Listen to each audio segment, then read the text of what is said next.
നെതന്യാഹുവിന് എന്തെങ്കിലും സംഭവിച്ചോ? പലതരത്തിലുള്ള അഭ്യൂഹങ്ങളും പരക്കുന്നുണ്ട്. അപ്പോൾ ചിലപ്പോൾ എന്തെങ്കിലും സംഭവിച്ചിട്ടുണ്ടാകാം, അല്ലെങ്കിൽ പിന്നെ അത്തരത്തിലൊരു വാർത്ത പ്രചരിക്കും അല്ലേ? ഈ യുദ്ധം തുടങ്ങിയ സമയം മുതൽ പല അഭ്യൂഹങ്ങളും പ്രചരിക്കുന്നുണ്ട്. അതിൽ ഒരെണ്ണം വാസ്തവമായിരുന്നു. അത് ഇറാന്റെ പരമോന്നത നേതാവ് അയത്തുള്ള അലി ഖമനേയി കൊല്ലപ്പെട്ടു എന്ന ചില സൂചനകൾ വന്നു. അത് ഔദ്യോഗികമായി സ്ഥിരീകരിക്കപ്പെട്ടു. ഇറാൻ തന്നെ അത് സ്ഥിരീകരിച്ചു, വാർത്തകൾ വന്നു. അപ്പോൾ പിന്നീട് ഉണ്ടായൊരു അഭ്യൂഹം എന്ന് പറയുന്നത് തിരിച്ചടി എപ്പോൾ ഉണ്ടാകും എന്നുള്ളതായിരുന്നു. കാരണം ഇറാന് നേരിട്ട് ആക്രമിക്കാൻ പറ്റിയത്, അമേരിക്കയിൽ ഇപ്പോൾ നേരിട്ട് പോയി ആക്രമിക്കാൻ പറ്റില്ല, നേരിട്ട് ആക്രമിക്കാൻ പറ്റിയ തൊട്ടടുത്ത സ്ഥലം ഇസ്രയേലാണ്. അപ്പോൾ അവിടെ ഇസ്രയേൽ പ്രധാനമന്ത്രിയുടെ ഔദ്യോഗിക വസതിക്ക് നേരെ ആക്രമണം ഉണ്ടായി എന്ന് ചില വാർത്തകൾ വന്നിരുന്നു, ചില ചിത്രങ്ങൾ പ്രചരിച്ചു. പക്ഷെ അത് വ്യാജമാണെന്ന് പിന്നീട് ഇസ്രയേൽ ഔദ്യോഗികമായിട്ട് തന്നെ സ്ഥിരീകരിച്ചു. ഇങ്ങനെ ഒരു സംഭവമൊന്നും ഉണ്ടായിട്ടില്ല. അപ്പോഴും ബെഞ്ചമിൻ നെതന്യാഹുവിൻ്റെ ആരോഗ്യസ്ഥിതിയെക്കുറിച്ച് അപ്പോഴും ചില കിംവദന്തികൾ പ്രചരിച്ചുകൊണ്ടിരുന്നു. അദ്ദേഹം ആക്രമണത്തിൽ പരിക്കേറ്റതായിട്ട് ചില വാർത്തകൾ വന്നിരുന്നു, അദ്ദേഹം കൊല്ലപ്പെട്ടു എന്ന് അന്നേ വാർത്തകൾ വന്നിരുന്നു. പക്ഷെ അതൊക്കെ അപ്പോഴപ്പോൾ തന്നെ അവർ നിരസിക്കുകയും ബെഞ്ചമിൻ നെതന്യാഹു തന്നെ വീഡിയോ സന്ദേശങ്ങളിലൂടെ ഓരോ കാര്യങ്ങളെക്കുറിച്ചും അദ്ദേഹം യുദ്ധത്തിൻ്റെ അപ്ഡേറ്റുകൾ നൽകിക്കൊണ്ടേയിരുന്നു. ഇപ്പോൾ ഏറ്റവും ഒടുവിൽ അദ്ദേഹം രാഷ്ട്രത്തോടായി നടത്തിയ അഭിസംബോധനയാണ് ഇപ്പോൾ ചർച്ചയായിരിക്കുന്നത്.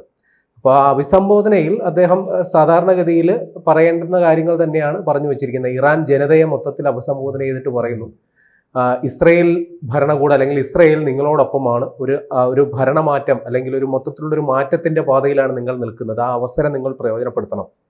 അതോടൊപ്പം അയത്തുള്ള അലി ഖമനേയിയുടെ പിൻഗാമിയായിട്ട് അവിടെ നിയമിതനായ മുജ്തബ ഖമനേയി, അദ്ദേഹം ഒരു ഭരണാധികാരി എന്നതിനപ്പുറം IRGC Islamic revolutionary guard corps എന്ന് പറയുന്ന അനൗദ്യോഗികമായിട്ടുള്ള ഇറാന്റെ സേനയുടെ ഒരു പപ്പറ്റ് മാത്രമാണ് അദ്ദേഹം എന്ന് വിമർശിക്കുന്നു. അതോടൊപ്പം അദ്ദേഹത്തിന് പൊതുവേദിയിൽ വരാൻ ധൈര്യമില്ല എന്നും കൂടി ബെഞ്ചമിൻ നെതന്യാഹു പറയുന്നുണ്ട്. കാരണം മറ്റൊന്നുകൂടിയുണ്ട്, ഈ മുജ്തബ ഖമനേയി ഗുരുതരമായി പരിക്കേറ്റിട്ടുണ്ട് എന്നുള്ള ചില വാർത്തകൾ വന്നിരുന്നു.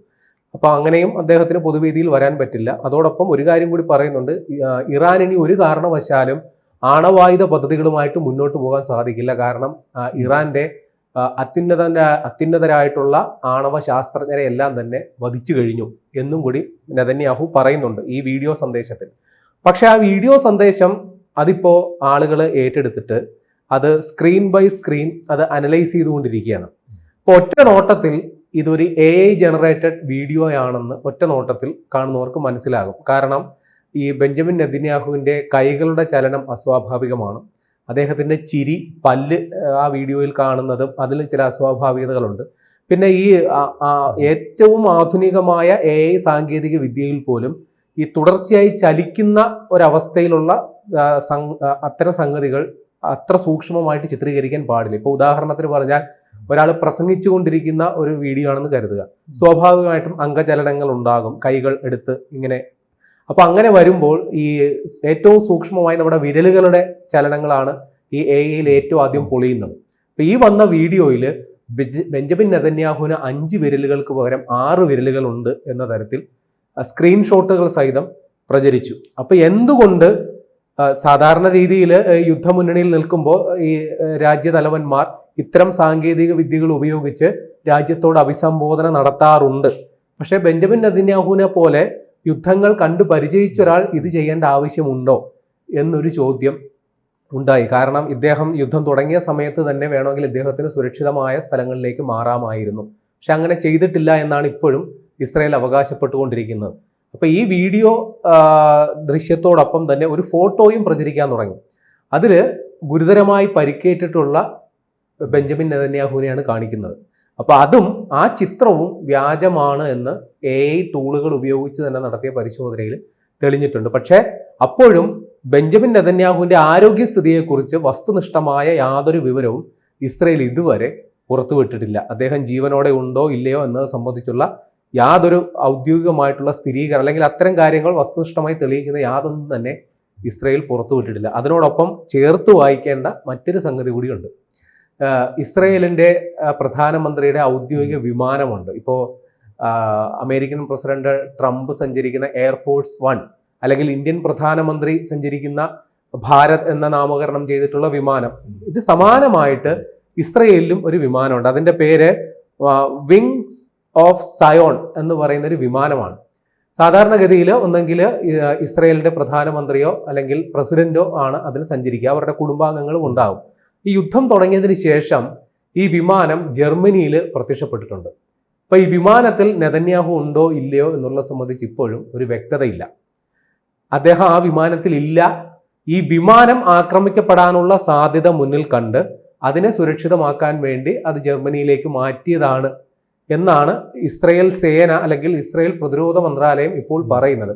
പക്ഷെ കൂട്ടത്തിൽ നെതന്യാഹു ഉണ്ടോ ഇല്ലയോ ഉള്ള കാര്യത്തിലും വ്യക്തതക്കുറവുണ്ട്. അപ്പോൾ ചുരുക്കി പറഞ്ഞാൽ ഈ ഇറാന്റെ പരമോന്നത നേതാവിനെ കൊല്ലപ്പെട്ടതിന് പ്രതികാരമായി അല്ലെങ്കിൽ വധിച്ചതിന് പ്രതികാരമായിട്ട് ഒരു തിരിച്ചടി ഏത് തരത്തിൽ ഉണ്ടാകും എന്ന തരത്തിൽ നമ്മളിങ്ങനെ ഉറ്റുനോക്കുന്നുണ്ട്. പക്ഷേ അത് ഇതുവരെ നെതന്യാഹുവിനെ നേരിട്ട് ബാധിക്കുന്ന തരത്തിൽ ഉണ്ടായിട്ടുണ്ടോ എന്നുള്ള തരത്തിൽ ഈ AI പ്രചരണങ്ങൾക്കപ്പുറം കാര്യമായി ഒന്നും സംഭവിച്ചിട്ടില്ല. പക്ഷേ ബെഞ്ചമിൻ നെതന്യാഹു ആക്രമിക്കപ്പെടാതിരുന്നിട്ടില്ല, മുമ്പുണ്ടായിട്ടുണ്ട്. 2024 അദ്ദേഹത്തിനെതിരെ ഹിസ്ബുള്ള അവർ നടത്തിയൊരു റോക്കറ്റ് ആക്രമണം ബെഞ്ചമിൻ നെതന്യാഹുവിൻ്റെ ഒരു ഒഴിവുകാല വസതിക്ക് നേരെ ആക്രമണം ഉണ്ടായിട്ടുണ്ട്. പക്ഷെ ആ സമയത്ത് അദ്ദേഹത്തിന്റെ കുടുംബവും ആ വീട്ടിലുണ്ടായിരുന്നില്ല. ആ വീടിന് ചെറിയ കേടുപാട് പറ്റിയിട്ടുണ്ട്. അപ്പോൾ ഇസ്രായേൽ പ്രധാനമന്ത്രിയോ അല്ലെങ്കിൽ അദ്ദേഹത്തിന്റെ ഓഫീസോ ആക്രമിക്കപ്പെടില്ല എന്ന് നമുക്ക് ഈ ഘട്ടത്തിൽ പറയാൻ സാധിക്കില്ല.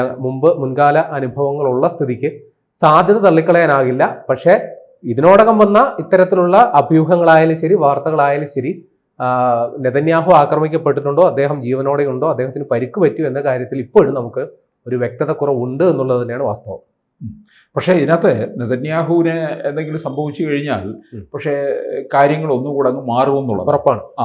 കാരണം അമേരിക്കയുടെ ഇടപെടൽ വേറൊരു തരത്തിലേക്ക് മാറും എന്നും കൂടി വ്യക്തമാകുകയാണ് ചെയ്യുന്നത്. ഉറപ്പായിട്ടും. കാര്യം ഈ യുദ്ധം തുടങ്ങി വെച്ചത് വാസ്തവത്തിൽ അമേരിക്കയ്ക്ക് വേണ്ടിയാണെങ്കിൽ ആദ്യം കയറി അടിച്ചത് ഇസ്രയേലാണ്.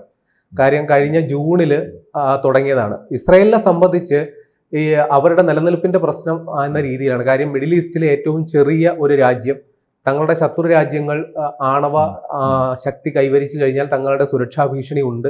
അപ്പൊ ഈ കാരണങ്ങൾ കൊണ്ട് മുൻനിർത്തിയാണ് വർഷങ്ങളായി ഈ നെതന്യാഹു ഇത്തരം യുദ്ധങ്ങൾ കോപ്പുകൂട്ടുന്നത്, പരസ്യമായ യുദ്ധത്തിൽ ഏർപ്പെടുന്നത്. അതിനപ്പുറം അദ്ദേഹത്തിന് വലിയ രാഷ്ട്രീയ പ്രതിസന്ധിയും സ്വന്തം നാട്ടിൽ നേരിടുന്നുണ്ട്. അദ്ദേഹം അഴിമതി ആരോപണങ്ങൾ നേരിടുന്ന ഒരാളാണ്. അദ്ദേഹത്തിന്റെ പ്രതിച്ഛായ മോശം സംഭവിച്ചിട്ടുണ്ട്.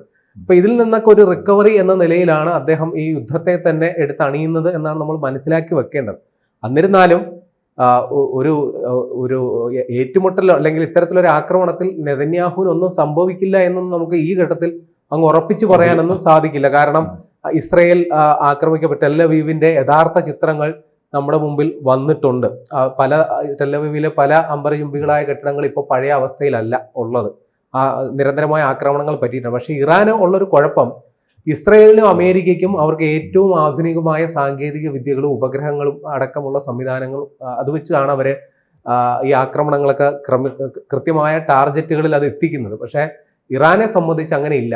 ലഭ്യമായ സൂചനകൾ പ്രകാരം ചൈന വലിയ രീതിയിൽ സഹായിക്കുന്നുണ്ട്. അവരുടെ ചില ഉപഗ്രഹങ്ങൾ ഉപയോഗിച്ച് കൃത്യമായ ലൊക്കേഷൻ ഇറാന് കൊടുക്കുന്നുണ്ട്. എങ്കിലും ഒരു സൂക്ഷ്മമായി ഇപ്പോൾ അയത്തുള്ള അലി ഖമനയെ വധിച്ചതുപോലെ സൂക്ഷ്മമായി ഒരു ലക്ഷ്യം കണ്ടെത്തി ആ ലക്ഷ്യം അത് നേടിയെടുക്കാൻ അവിടെ തന്നെ കൃത്യമായ ആക്രമണം നടത്താൻ ഇറാൻ അത്രയ്ക്ക് വലിയൊരു സാങ്കേതിക സംവിധാനം ഉണ്ടോ എന്ന് നമുക്ക് ഈ ഘട്ടത്തിൽ പറയാൻ സാധിക്കില്ല. എന്നിരുന്നാലും അവർ പ്രത്യാക്രമണം നടത്തിയിട്ടുണ്ട്. ആ കൂട്ടത്തിൽ ബെഞ്ചമിൻ നെതന്യാഹുവിന്റെ ആരോഗ്യസ്ഥിതിയെക്കുറിച്ച് എന്തെങ്കിലും ആശങ്ക ജനിപ്പിക്കുന്ന സംഗതികൾ ഉണ്ടായിട്ടുണ്ടോ നമുക്ക് ഈ ഘട്ടത്തിലും ഉറപ്പിച്ചു പറയാൻ പറ്റില്ല. കൂടുതൽ വാർത്തകളും വിശേഷങ്ങളും നിങ്ങളിലേക്ക് എത്താൻ ABC മലയാളം സബ്സ്ക്രൈബ് ചെയ്യുക, ബെൽ ബട്ടണും അമർത്തുക.